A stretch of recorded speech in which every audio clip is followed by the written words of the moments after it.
Buenos días a todos, continuamos entonces con la sesión 2, indicadores de rentabilidad.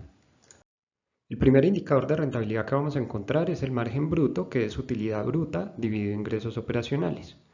En este caso, para el año 2 tenemos una utilidad bruta de 56 para compararse contra unos ingresos operacionales de 110 y un resultado de 50,9%. El margen bruto se interpreta como, por cada 100 pesos de ventas, nos quedan 50,9 pesos de utilidad luego de restar los costos. Luego del margen bruto podemos seguir adicionando cuentas del estado de resultados, ya tenemos los costos y los gastos, vamos a obtener entonces la utilidad operacional. En ese caso encontramos el margen operativo, margen operacional, que la fórmula es utilidad operacional dividido ingresos operacionales. Se interpreta como por cada 100 pesos en ventas, cuánto me queda de utilidad, luego de restar los costos y los gastos.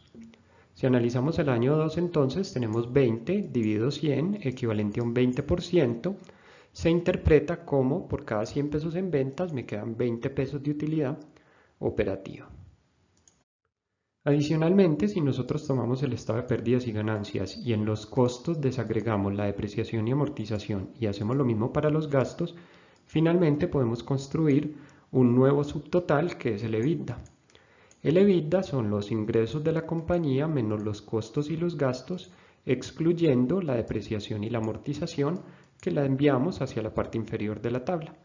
El objetivo del EBITDA es encontrar los ingresos, los costos y los gastos que pueden ser gestionables por la gerencia, y en este caso asumimos que la depreciación y la amortización son simplemente efectos contables que no tienen un impacto de efectivo, son más bien el recuerdo de inversiones realizadas en años anteriores.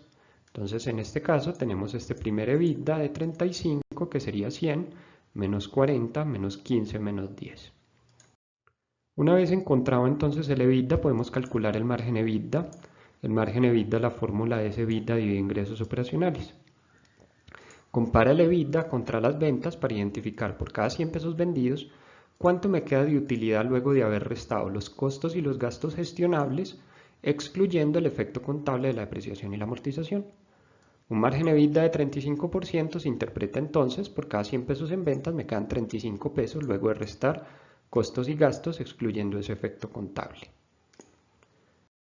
Adicional al margen EBITDA podemos encontrar un segundo EBITDA que es el EBITDA ajustado. Este es, tomamos el mismo EBITDA que ya habíamos calculado, ingresos menos costos menos gastos gestionables, y buscamos si en la parte inferior del estado de resultados existen algunos otros egresos o ingresos que consideremos recurrentes que podríamos ajustar para calcular entonces un segundo subtotal. Ese segundo subtotal lo tenemos en la parte derecha, se conoce como EBITDA ajustado. Y es el primer EBITDA que calculamos menos los otros egresos recurrentes más los otros ingresos recurrentes. En este caso podemos calcular entonces el margen EBITDA ajustado. EBITDA ajustado contra ingresos operacionales en este caso será 28,5%, tenemos este dato y tenemos los ingresos en esta parte superior. ¿Cómo se interpreta un margen EBITDA ajustado de 28,5%? Se interpreta como por cada 100 pesos vendidos me quedan 28,5 pesos luego de restar los costos y gastos operacionales y los recurrentes que se encontrarían en esta parte inferior, excluyendo ahora sí el efecto contable de la depreciación y la amortización, que es lo que le da su contexto, su conceptualización como EBITDA. Una vez ya entonces tenemos el estado de pérdidas y ganancias recalculado, tenemos ingresos menos costos y gastos operacionales, EBITDA, le restamos la depreciación y la amortización, obtenemos la utilidad operacional, le restamos los otros egresos, llegamos a la utilidad antes de impuestos, pagamos los impuestos y llegamos a la utilidad neta, podemos por fin calcular el margen neto.